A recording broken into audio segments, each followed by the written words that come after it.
George, Kevin, especially Kevin and George. Oh my God, over at Ostrom. So, it wasn't all for nothing over there to where I'm at now, to where I know that this first week people are talking, and it's one of those things that when people talk, you almost can sense that people are talking negative about you, but I know after that first week, people are talking like, this freaking kid, I want him on our job, or whatnot. I know, because I know. So I want to tell you something. On top of it. I'm going to give you some really good advice. Okay, send it. Do not get to the point where, well, let me back up. Good advice. Okay. Go in there and do your job and do it well. Yep. Okay? But don't do it so much to where they depend on you to be the horse. Mm. What I used to do when I would go into work, I'd be like, yeah, I can do it. Boom, boom, boom, boom. And then there were days that I just didn't feel like doing it. I'd had a bad day. I had a fight with my girlfriend or whatever. Yeah. And I didn't live up to that expectation anymore. You see what I'm saying? Mm-hmm. So if I could run...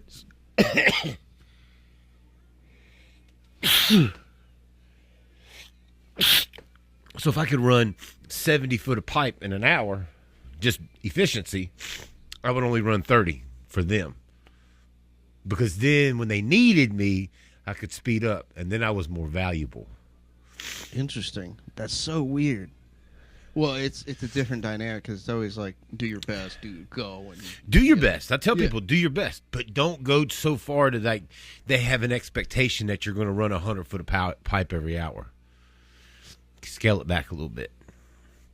You ask on the job, what's the average somebody can run pipe? I bet you I can beat them and lose. You know what I'm saying? Just whatever. But then you know the average. You see what I'm saying? Yeah, yeah. And then you can keep up with the average. And then when it gets down to the end of the day, they need somebody to stay for overtime, and they choose you one day, that's when you kick it into high gear. Because then you get chose for all the overtime, all the good jobs, all those things. That's so weird, It's so weird. Like, okay. And that's hard to gauge. Like, for me and my like, where I'm at, like, when I mentally think about that idea, it just, to me, I'm like, it's all or nothing. Like, right. It's Nerf, all or nothing. So that's why I'm like, it's either, all right, I'm lazy as shit, or now you're just excellent and you're just burnout mode, right? And just going. And so that's where I'm like, now what you're telling me is to gauge it in between, and that's so hard to do. It is, because you want to give your 125%. Yes. I want to give my 125%. Yeah. At my job right now, at the mall, that's the same thing I do there. When I first started, no, I was not like, raw. I just went in and did just what they wanted me to do. Yeah. Okay? But see, because I did that, this past year, they was like, hey, could you pick up a couple extra hours here and there, right? And I was like, sure. And then as the hours became a little more, now I still get the same amount of hours, but I'm not working as hard. Mm-hmm. Okay? And that's a good thing. That is a very good thing, because they see me as an asset. You see what I'm saying? Yeah. I went in there and I done what I was supposed to do. I lended a hand when they needed it. And then remember I was telling you the other week how they were taking cameras and photos and all that good stuff? Yeah. When I stood up for myself, because they knew I did a good job. When I went in and I did my job like they asked me to, they didn't have to worry about me trying to run 500,000 miles an hour and not getting stuff accomplished. They knew if they gave me a set of goals, those were going to get done. And if I didn't feel like that could be met expectations, I would tell them. You see what I'm saying? Mm-hmm. And so now I'm an asset to them. So I get hours all the time, because I do, but they also up my responsibilities at night a little bit. I have to do a little bit more around the mall a little bit more, which is fine. I mean, I'm supposed to take care of the floors. So everywhere there's a floor, they should have me doing it. And they haven't had me doing it for a while, but now they are. They're trying to make sure they keep my hours up. See what I'm saying? I become an asset. You're expendable, because if you're expendable when you run yourself ragged. Because as soon as you can't do it no more, you got to go. Because they need it done. Interesting. Okay. I'm not telling you to go in and sit down, but I'm not telling. No. I'm telling you, do your best, Tommy. You be the best electrician, because I am one of the best electricians that you'll ever come across. Because I remember everything. I could take you to just about every single job I've ever been on, and if you're a good electrician, you could probably picture the wire in the wall. Mm-hmm. You almost have X-ray vision in that wall, right? Yep. I'm the same way. We can go to FYE at the mall, right? Well, what used to be FYE at the mall, it's H&M now. I can walk and I can line it up from the window to where it was, and I can look up to the ceiling, and I can see some 1-inch conduit running down, taking a left, running. It's in my mind. I can know it. I don't even have to be up in that ceiling to know that it's there. I could send somebody up there and be like, "Oh, wow, that's amazing. How do you remember that?" Because I'm a good electrician, you know? Yeah. I always wanted to be the best electrician. I didn't want it just to be some flyby craziness. Yeah. But people knew that when I got on the job, I was dependable. If I said I was going to do something, we was going to pull some wire, you didn't have to worry about it. I'm there pulling wire. There was times I would scale up the straight side of the wall. You'll get into some of the metal buildings, and they'll have those purlins that run across. Mm-hmm. I would scale them just to get wire, just to get stuff done on overtime.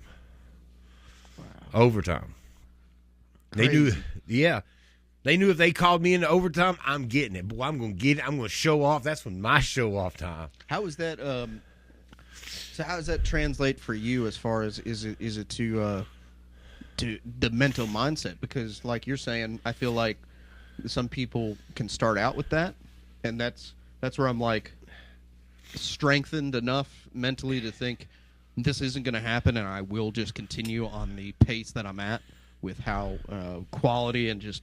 He knows what he's doing and thinking ahead and being efficient like that. Yeah. To keep that motivation going, because I think like some people it dies. You know what I'm saying? Like where you start out with that, but then over time, maybe it is just the burnout, like you're talking about. It's a burnout. I'm telling you, I've been through it. Mm-hmm. I've been through it. I've been on them big scale jobs and just work, be the workhorse.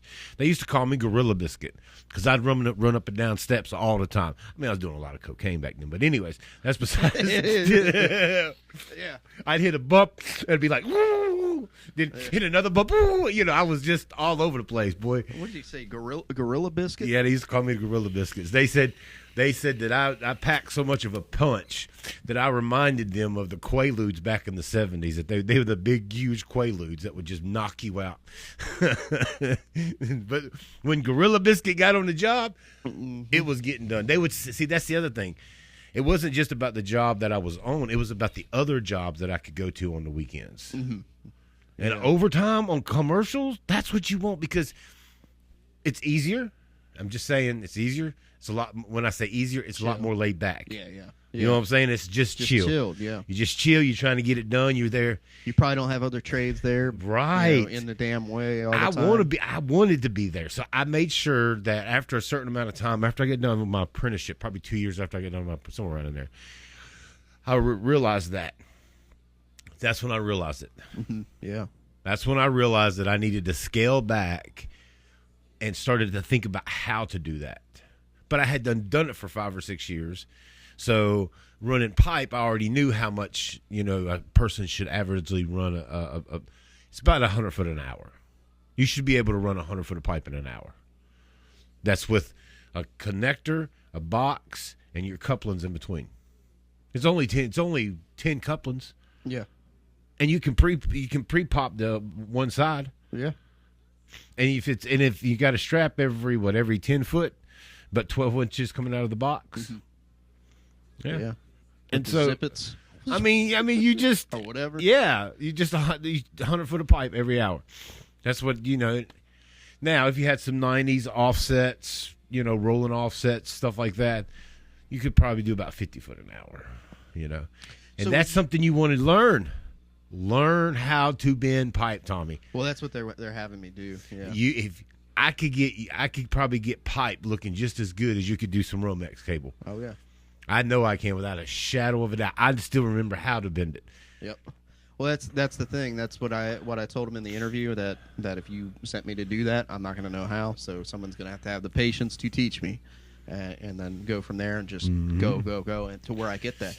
And it's going to be like, I'm thinking of it now that I'm very excited, because now it means I could do almost not everything, but almost everything. Because if you can run so much, it's so, like, okay, residential, you could take. Well, he was saying you could take a residential guy, learn commercial, but you can't always take a commercial guy to learn residential. No, it takes a special electrician to go from commercial to residential. Because if you've been doing commercial, you're used to 3-phase, you're used to black, red, blue, and or piping.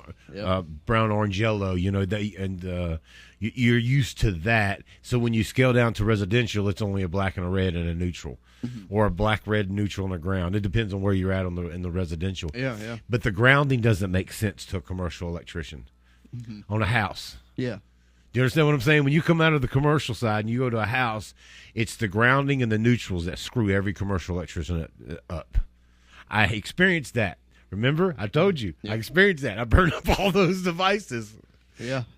I would come out of commercial and did some residential, and I didn't fully understand what the neutrals. I've been to school. I know all that. And I knew the load. I knew all of that stuff. Yeah. And it didn't make no sense, because I would do a 120 from the hot to the neutral. I was 240 across, but I didn't have it bonded. In a commercial site, you bond at the panel. That's it. You're pulling grounds. That's it. Once you ground that pipe, you got to ground everywhere. And a neutral will share 3 circuits. Crazy. Which is totally different than residential. That's what messes up a lot of the commercial. What is it? 3. You can use a black, red, and a blue on one neutral and a ground, right? You get to commercials, to commercial, go to residential, they'll keep that same mindset: 3 circuits, 1 neutral. Ooh. Yeah, you can't do that. Yeah. You can't do that. See, I'm saying that's that. And it's not that they don't know what they're doing. They get on the job and they're trying to apply work practices from the commercial site to the residential site. Yep. Can't do that. That's what he was saying, that he could take a residential guy and make him a commercial and be very well versed. Oh, then my he's also telling me gosh. that he wants me also to go with the generator guys and learn all the generators, because they do a lot of residential generator. And so I'm like, dude, put me on it all. Like, I don't give a damn. I'll be the best dude that's for everything, That's what I was telling you the other week. Automated controls, PCP cabinets, all of that stuff, e-stops. I mean, everything. Down at Kicker, Virginia, at the bleach plant here, I rewired a bunch of their conveyor systems to be automated. But here's the kicker. I learned residential, and then I became a commercial. It's something about learning that and taking it to the commercial side that helps you. It's a lower voltage, and everything's a device. Yeah. And everything has a switch. In a commercial site, not everything has a switch. It just has a breaker. Okay. Do you see what I'm saying? Yeah. So you're having a high voltage here at the commercial, and you're already used to putting in switches. So if I handed you an e-stop and said it was a 3-way, well, you would know how to do that.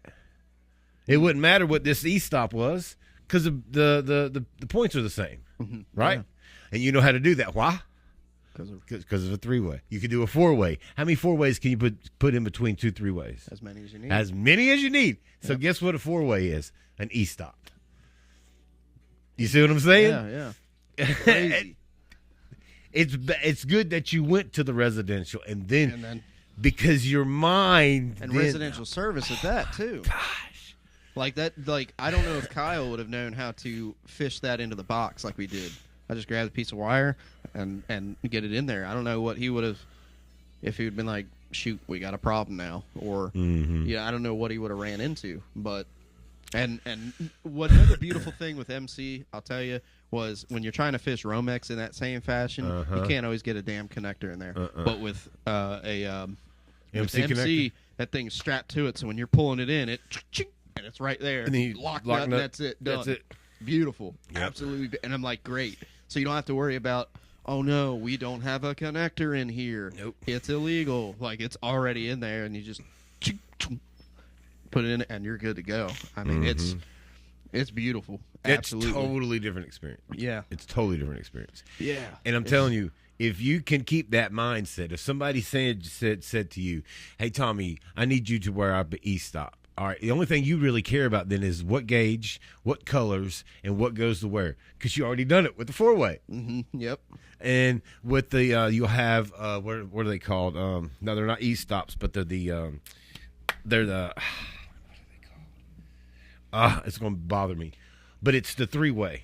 Yeah, yeah.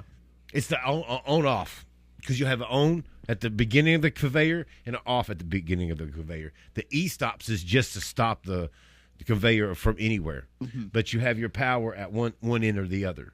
Okay, So, yeah. you see what I'm saying? Yeah. It's the same thing. Same thing. The only thing is different is that you're not powering a light bulb. You're powering what? A conveyor or a motor. And it doesn't even matter what size motor, because you're using just the control wires just to turn it on. So the motor could be 480, 3-phased, and that's it. You're using 120 volts or 12 volts. It doesn't matter. You use a contactor. I mean, the endless supply of knowledge that you can maintain as long as you remember. You can have as many 4-ways in between 2 3-ways. And single pole switches still act the same on and off. Yep. That is wild. I was a commodity and an asset, because I knew how to work. I knew what I was doing, and I did it well. I didn't take any shortcuts that I remember today. Yeah. That I won't say on camera. Well, no, I will say this one. There was a time where I was at a facility here locally, and we was trying to fish some wire.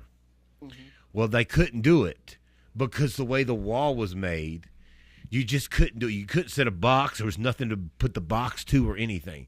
So we made a joint, put a 4-way box, put a 4-square in there, put a ground. I mean, we made it up completely legal, right?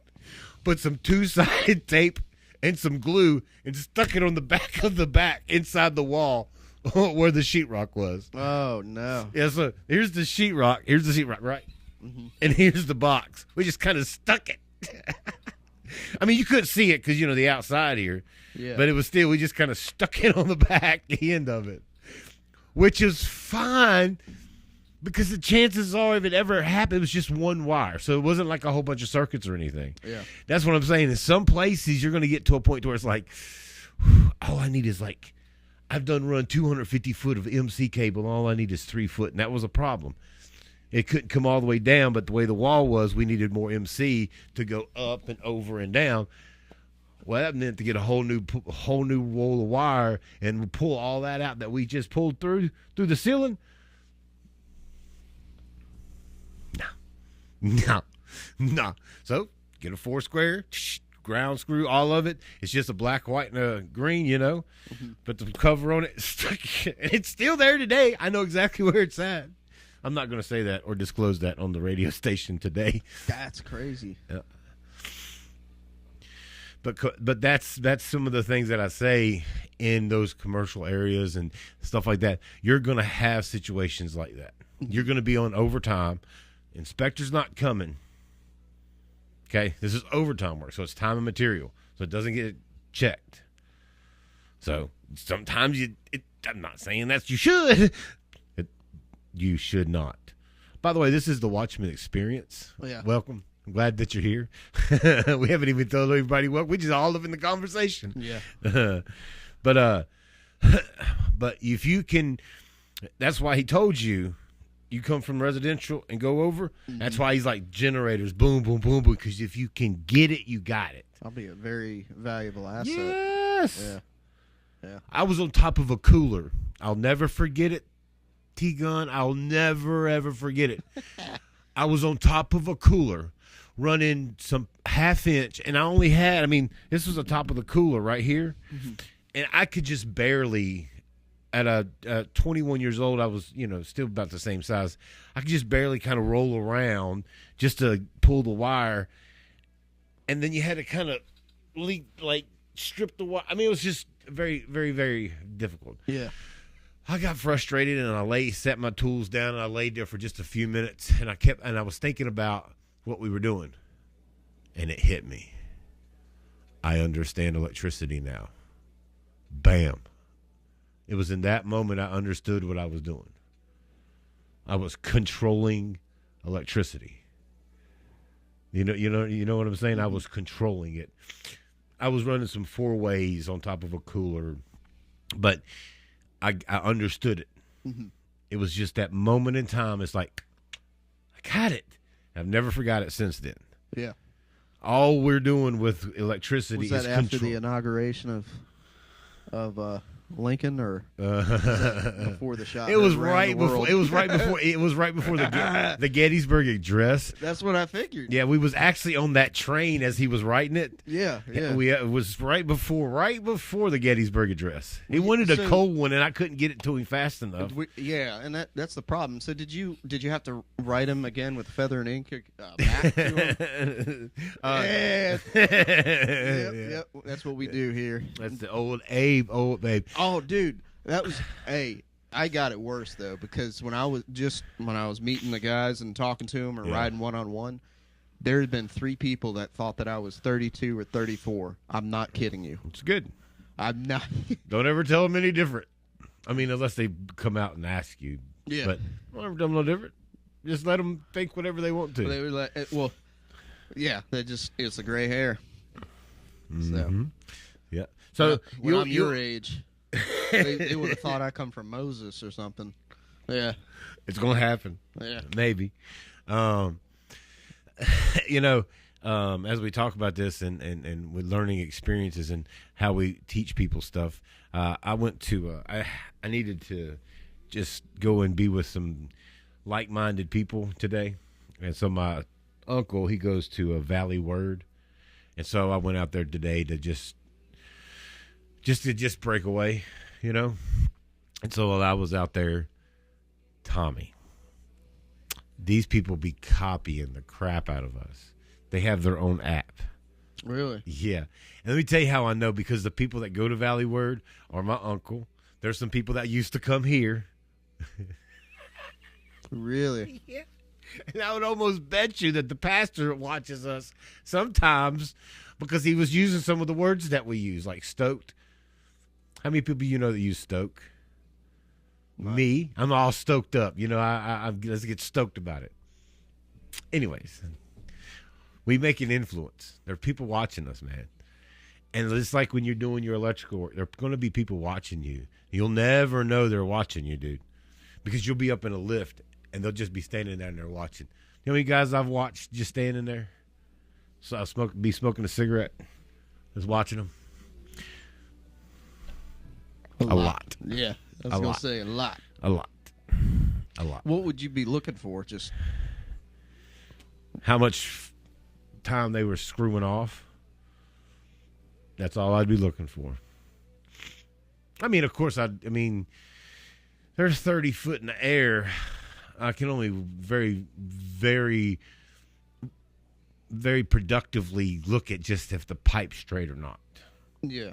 That's the other thing I was doing, watching them run pipe and, watching them run that purling, Yeah. But, gotcha. Yeah. So people will watch and they'll take your work practices, just like here at the movement. People are going to take our work practices and use it for them because they see something value in it. The message that this particular person brought today was something that we talked about not only years ago, but just a couple months ago. We were talking about how we always give too much credit to the devil. Remember? Yeah. They were preaching about that today. I was like, for one, thank you, Jesus, that we are influencing the Roanoke Valley.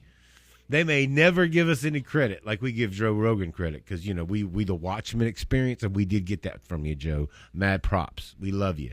And anytime you're ready to come to Jesus, you just let me know and we can work that out. Yeah, of course. But it's cool to see that stuff because they were promoting it on the stage, right? The pastor was, if you go get the app, we have a reading plan. And I looked it up on Apple iOS, and the reason why it comes from the same. He's got an elephant. No. Okay. But it comes from the same people that we work, Subsplash. That's how I know it. But it's good. I'm glad that they used the idea. They do have they have a lot of resources over there, so they can, probably pay somebody to really make it good. And I hope that they do. You know what I'm saying? Yeah. That's the whole part about capitalism and things like that. If we have an idea and somebody else has the resources, well, it's okay. That's good for you. Yeah. You can't hate on it. We don't want to be haters. We want them to hate on us. So, we influence a lot of people around here. You just never know until you go out and into the public and, look at what happens in other church buildings and things like that. And I saw it and I was like, wow, thank you, Jesus. If me and T-Gun and the Movement Ministries are pioneers for people, thank you, Jesus. I take that. I take that any day of the week. Because just like you're going to be a good electrician, you'll take that to the grave. Oh, yeah. Yeah. You'll take that to the grave. Nobody can ever take that from you. And if we can influence somebody, they can never take that. They never give us credit. Nobody may never give you credit on how great your electrical work is. But you know what? You can sit at home and say, man, I made that light come on. Do you know why I'm able to do all of this stuff right here? Because you did the controls. See, I even went to where I know it would have came from. That's how I understand Switcher. That's how I understand all of the stuff. PC was a PC, PLC. PLC, yeah. PLC cabinets. When you said, yeah, and that's because doing your wiring like you've done, it's not going to help you with software type setup type stuff. But that will. Yes, it does. It's sure to. All it is PLCs talking to one another. Mm-hmm. That's it. That's all they're doing. They're talking to one another. They're just talking in a code. I'm not writing the code for these. I wrote the code for some of the PLCs that I've done stuff for, and that's cool. But that's how I'm able to understand what we're doing. That's why it's still intriguing to me, because we could do so much more with technology than what we even do here. You know what I'm saying? Oh yeah. But we don't. For one, we don't have all that, the resources, and for two, we're not trying to do it like that. We just want to preach the gospel. We just want to hang out. We want to show people that this is how we want to be for God. I took some notes listening to that one guy today, as he was talking about giving the devil too much credit. It also reminded me of why we are very much present and needed, because it was that same old motivational name it and claim it and blame it. Today? Yeah, and it kind of mixed it in. It kind of mixed it in. It was like, why did you do that? He was preaching pretty good, man. I was here. I got up and left early because it was why? Where was this at again? Did you Valley say? Word. I'm not sure where that's at. It's over there off of Plantation. It's a pretty cool place. I mean, I was talking to my uncle today, and I was telling him I like to sometimes just come out and just chill out with some fellow believers, I told him I ain't trying to be a member or anything like that. Sometimes it's just nice, Yeah. And when the message gets too much, I can just leave, because started off good. Oh yeah, man! I was like, I was taking notes and everything. You know what I'm saying? And then it started that name it, the devil's under your foot, and I was like, I really was. I was like, man. Really? Why did you do that? You didn't have to do that. You didn't have to do that. Great message alone, but that's the. I was talking to a lady last week, and I probably spent 4 hours with these two ladies last week and talking to them about the word and talking to them about what we know and what we believe and who we are. They're like, why ain't anybody else talking about this stuff? I was like, because people here in Roanoke, they don't want to hear the truth. I have learned that over and over again, that people here in this facility called Roanoke, they don't want to do this thing called truth. Just like I went to Valley Word and to hear all of that, I was like, he was like, we're going to build a building and it's going to be done by next year, and it's gonna be it's gonna be paid off and early, and we know it because we can manifest it because we know God can. I'm like, man, why? Valley Word. Yeah, Right it's off good, the plantation. but it's a cool place to go. Yeah, I'm just trying. Good music, you know what I'm saying? I get there early so I can kind of talk to people and fellowship a little bit, you know what I'm saying? Yeah, yeah. And then I get to worship and just hang out, you know, even if I'm just taking notes or I was taking notes for something else I was doing, you know? Yeah. I was looking at Facebook on some of it, you know, I just a place to go. You know, I've always said it would be great for us as believers to have a place that we can just kind of go. That reminds me, wasn't there a place that opened up? It was like a building that was being not renovated. You remember that long ago? I was sat right there, standing, and you were telling me about it. That it was a building that was over near Gainesboro. Yeah, I remember. What happened with that? It didn't pan out. Okay.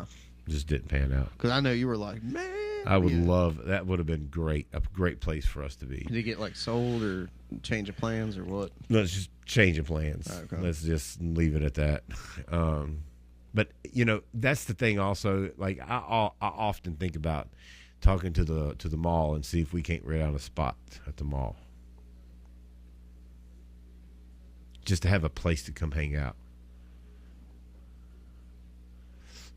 Like set up a lounge type section down in the food court. Just set up a lounge, right? You can come in, hang out, have some music, have some computers, a place that you can just come and chill. You know, just literally come and chill. Got to pay $5 at the door. Wi-Fi, all that stuff is free. You can bring your food in, all of that. For believers. You know what I'm saying? Mm-hmm. It would be kind of cool to have that atmosphere that we could just come and have a place to hang out. I don't think I'd do it in the mall, but that's not to say I wouldn't do it in the mall. Who knows? But I think it would just be kind of cool. That's why I went to Valley Word today, was just to have a place to hang out. Yeah, yeah. You know, I'm not trying to hang out at the bars. I'm not trying to hang out at the clubs or nothing like that. No. So it was good. It was good. And it was good to also see that we are potentially influencing a lot of people. You almost need like a daggone moose lodge. That would be awesome, dude. Can you imagine if there was like I don't want to say run down, but let's say something that was not completely run down, but doesn't need to be completely new, just usable, and then it's just like the Moose Lodge is up and left, and it's you can rent it for $300 a month or something, just that rent or buy or whatnot, and then it would already have like everything set up to where there's a little bar. I'm not saying you go in there and get hammered, but I'm just saying like you have things set up as far as if you need a place to make food or what. I don't know. Yeah, no, but that's the thing. That's what we need as believers, a place to go for that. You know what I'm saying? Because we don't have that. The only place we can truly get that right now is at a church building. Yeah. They have I think they have something like Christian Cafe on Sunday nights. I think something like that. But I don't know where it's at. Cafe Christian, I don't know. But you can come in. It's at a restaurant. They have people that go up and do spoken word. They'll play the instrument. But it's for believers. I mean, other people. Is that the place that I went to?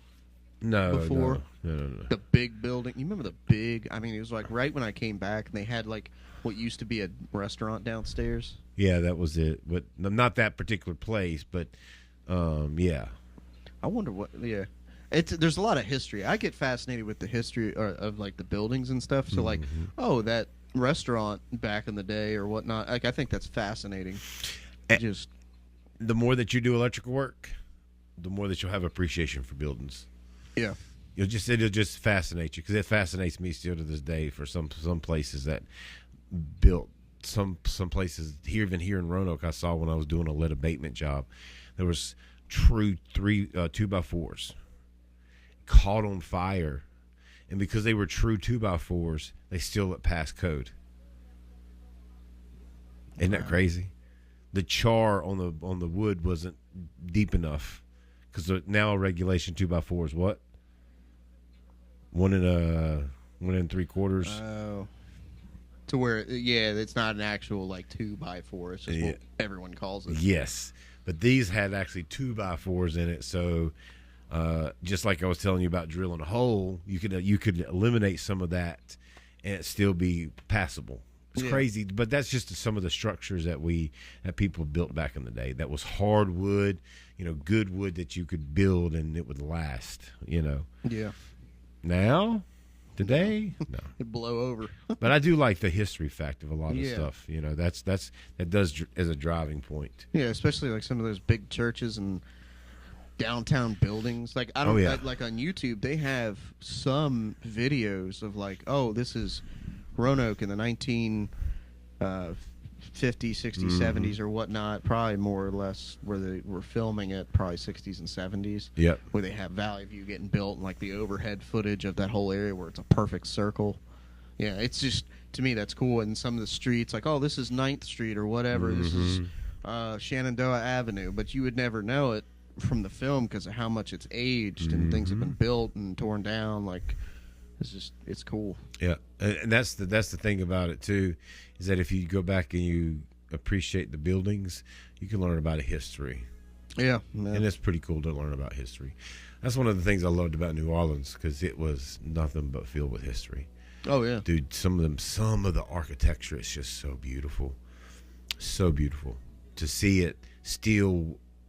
Some of these places were built back during slave trade days and stuff like that, and they're still there. Like some places you could go, and the bollards that would come up and down, in front of some of the churches, or the paint was so thick on some of them that the ridges was just kind of like humps. You know what I'm saying? Yeah. Like, those bollards, they usually have like some deep ridges that, kind of have a ruffle around. And they've been painted so many times. But that's just how beautiful architecture and building was back in the day, But there was a craft. Yeah. There's pride in your work. There's craft. It's not trying to get it done, and then shit fails, And that's what I was saying to you. When you go in, make sure that, and I know you do, just make sure you do good quality work, because you will travel.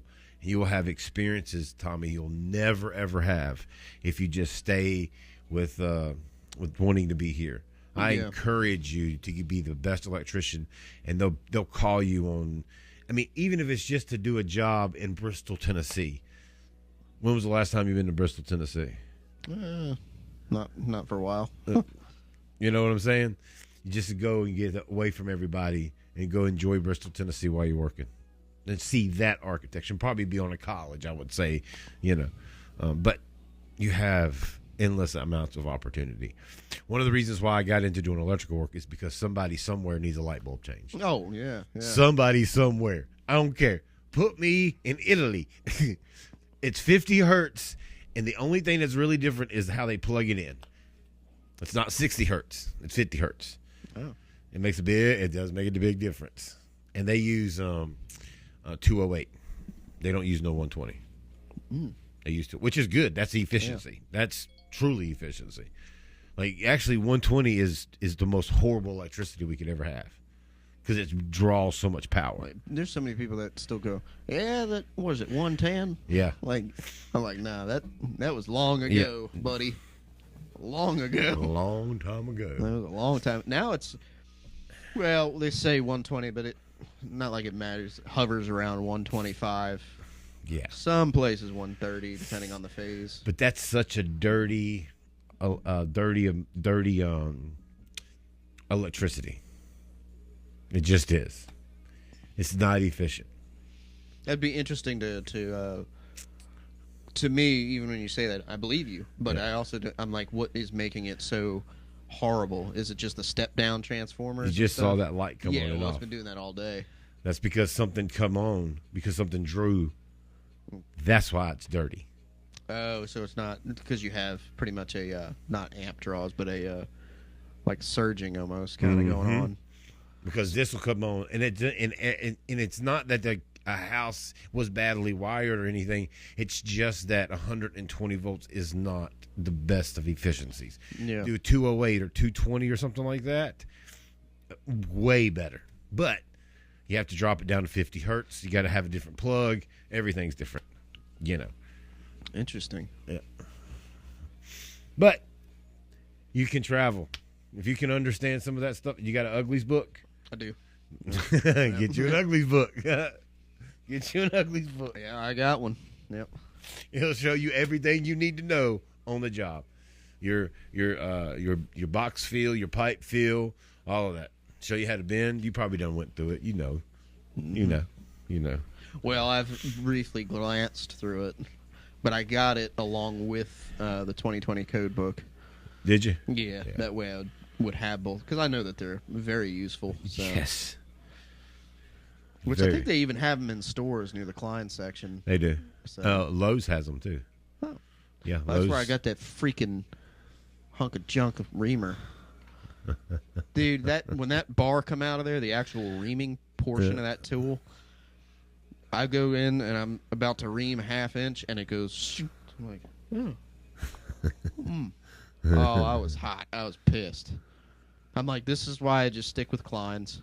I went out to Lowe's to get that, and Lowe's carries that Ideal and Cobalt stuff, which if you're using just like pliers and stuff, like the channel locks and things, like that don't freaking matter what brand it is. You ain't got to have Klein everything. But on the important stuff, yeah, Klein all the way. Linemen, side cutters, everything. Down a needle nose. All that stuff. Your control, I went and got a control screwdriver because we needed that. That's what I was telling you. Little $10 kind of. But that stuff, you got to watch it, though, because it'll take you nothing to snap those bits, especially the flatheads. Hey, you can't use them for nothing but literally for controls. Yeah. That's all you can use them for. But even so, like when you're wrenching down on even a little, like when we were wiring in that box I was telling you, I had to wire that in, and it had, little set screws, little tiny, strip it perfectly, set it in there, but you still can't wrench it down. You still got to be real gentle. Still get it tight, but you can only, with the controls, all you can do is get just tight. Just tight, yep. I mean, you can't. Yeah. Because that little tip will just do a little twisty freaking. Either strip that or break the freaking bit, and that'd be the end of it. Yep. Yes, it will. That was only $10. Thank the Lord, but I got that. That was another thing. It's not out there because I had just got it. But yeah, I mean, that's why you got to stick with Klein. Let me guess. That was all that was not captured. That went dead. That's all right, though. That's all right. We're still on the radio, right? No. Not at all. No, that's the radio right there. Gone. Well, it's all right, though. The most of it was electrical talk, so. No, I mean, but that's. Still. It's the Watchmen Experience. This is what it's about. We are believers in Jesus Christ. We love the Lord. We're trying to serve the Lord. We're trying to be men for Christ. We chill, hit a vape. I mean, here, let me hit it. Yeah. I mean, it's just what it is. There's nothing going to kill you. Somebody told me today that, in which I believe, that we have to make sure that everything we're doing resembles Christ, right? Yeah. And some people would say, like me, hitting that's not really pastoral there, buddy. I'm like, why is it not? Yeah. Why is it not? When Jesus drank wine with his disciples. Yeah. You know what I'm saying? Like, he did not get drunk. He did not have a problem with drinking. Yeah. But he sat back. And I think if Jesus was, I think there is no scriptural backing up what my thoughts are. This is completely fabricated. I just want everybody to know this is completely fabricated off of the mind of me, Simply DJ. Yeah. All right? You got it. I think that if Jesus was here today, he may actually, he may smoke a cigar with somebody. Yeah. I'm not saying he will, so they're going to hate me for that. But and that's okay. Well, hate all you want, but yeah. I'm not saying he will. I'm just saying he wouldn't be like, "Oh, you're smoking cigars. I've got to run away. Yeah, you're not. Yeah. You don't look like me." He's not sending you to hell. And you look at the disciples; they were not the cleanest, the most shiniest, the most brightest, the most. They were still human. So when you're going into situations like, especially if you're trying to reach the other side, the other people. So you have the churchgoers, right? Oh, we looking all pretty clean. And yet when they leave those church doors, they're going to act completely different. They're going to get drunk. They're going to smoke this. They're going to do all this crazy stuff. Going to have porn addiction. The list goes on and on and on for men and women. I don't give a damn. Both, right? But when you start to try and reach out to the other side, the actual broken, the actual lost, the actual hurting people, yeah, if we're going to go on the corner street and start talking to people, and maybe it won't be 100% right to take from somebody that is of lower economic status, but if they were to be like, "Here, you want a Marlboro here?" Like, hell yeah, I want 'em. Daggone. And then that person would be more welcome and comfortable to sit, talk, and BS with you than somebody that's, almost like dressed how you're dressed there. Sorry there, bud. But and here's the thing. Let's say that we were out talking. Yeah. I'm going to tell you this. Because of who I am and because I'm as a pastor, I'm willing to have a vape or whatever. I'm not afraid of it. Whatever. It's just whatever. Yeah. All right. And let's say that I am on the street corner. And let's say a guy says, "Hey, man, you want to smoke? And you talk about Jesus all you want." I may take that cigarette and I may just pack it. I may just play with it. You know what I'm saying? I may never even smoke it. But I will never discard it. I'll never tell him no in that moment because there's no reason to. Yeah. And I'm not saying that we should go out here and be like promoting smoking because we're not. I'm not promoting any of it. But that's also too, it's a fine line and it becomes a slippery slope when people start talking about the lettuce, tomato, and green peppers and onion gang. Mm-hmm. When you start talking about that, so there is a fine line to say, I'm not going to go to a drag show to bring people to Christ. Mm-hmm. Yeah. And I'm not probably going to sit around and talk about makeup with a drag person. Okay? Guess who may be better fitted for that? A female. Mm-hmm. You see what I'm saying? Yeah. With a male beside her, maybe that would be a way to reach somebody. Hey, you look at this eyeshadow, girl. Oh yeah, let me see that. Oh, did you know about you? If you lost, it's kind of the same concept. Yeah. It's the exact same concept. Well, here I'll give it to you like this. So I went to right before I got hired. I went to Super Shoe. I may go back there today to see if they have anything for Carhartt. Right. Because they don't have uniforms. I don't have a company tee, but I got all Carhartt stuff. Spent like $100-some on this stuff because I knew I'm going to be working in it. It's going to get torn up, and this is the stuff I want because it's built for that. It's literally built to be work clothes. Mm-hmm. And I'd be damned if I didn't go into that Lewis Gale, and not only are the electricians from my company, but every other freaking company in that building all had a Carhartt stamp on their freaking pants.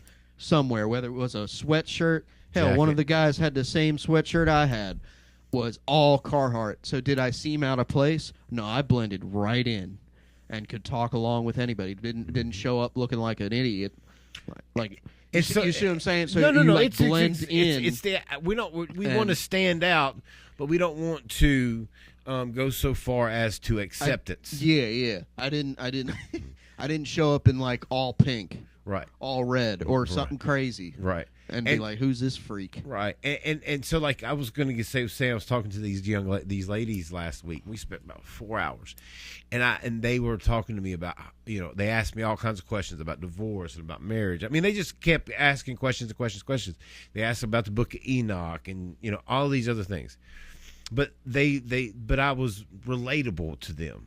These are two females. Why in the world would I be talking to two females? You know what I'm saying? Yeah. There was a purpose. We was there for a meeting, but the meeting ran long because we were talking about the word and all of this other stuff. And it makes you, it allows you to break barriers down when you politely say no, or, you're not judgmental on what somebody's doing. It breaks down those barriers to where you can talk to somebody. Yeah. And ultimately, that's what we really want to do, is be able to reach them. And it's hard. It's probably one of the hardest things in the world to do, is to reach somebody that's lost in those situations, And so, like, I believe that Jesus today, if he was hanging out with the people that were disciples, which he's not, so y'all can just back off, all right? He's not here. He's in heaven. Actually, but anyways, If he was here, he wouldn't walk into a cigar. If the disciples were down here and somebody was smoking a cigar, he wouldn't just be like, put that out. Yeah. He may not smoke it. Yeah, but he's it's going to be the last thing that is the least important. Like, who cares? That's exactly. There's more important matters to take care of than who's doing what. Right. And that's what the Pharisees and the Sadducees was talking to Matthew when when Jesus actually sat down with them, and the Pharisees and the Sadducees, they said, "Well, you're this dude that y'all are following. Look at him. He's sitting down with the sinners, the drunks, and the gluttons, and the tax collectors, and all these other bad people." And that's when Jesus was like, "I came for them. They're the ones that need me." Yeah, yeah. You're self-righteous, and you say you don't need me, so I'm not going to come to you. I'm going to where I'm needed, and we don't believe in that anymore. I mean, I should say we don't strive for that anymore. Let's put it that way. People go the fairy tale route. Yes, and they take that to the most extreme, to where they take that idea to the most extreme. That everyone's perfect, because he, like what? No. Sit down. Shut up, please. Like, it's not. Please. I don't know. Yeah, because there's no reason for a lot of us to go through some of the things that we went through, because there's a stigma of this tradition. Like, you're hitting a vape. Oh God, that's not the end of the freaking world, man. Yeah, yeah. You know what I'm saying? Who cares? Like, there's probably gonna be somebody that's watching this. They're definitely having a heart attack. They're gonna definitely have a heart attack, because it's like, how can you be saying that? Well, I just did. I mean, it was pretty easy. It came out of my mouth pretty good.